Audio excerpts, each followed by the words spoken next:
Jadi kita boleh nampak kan tanaman-tanaman di sini. Jadi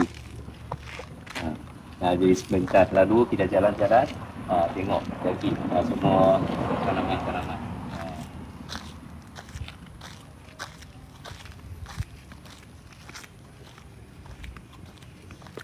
Bunga-bunga ini pun dah hampir 2 bulan. Hampir 2 bulan tengok, dia masih kekal cantik merah lagi. Dah hampir 2 bulan.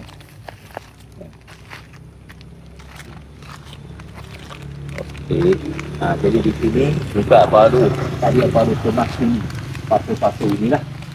Jadi masih belum itu lagi, masih belum susun dengan elok lagi. Inilah Japanese rose yang kita perlu tanam. Jadi sama dengan bunga-bunga ini.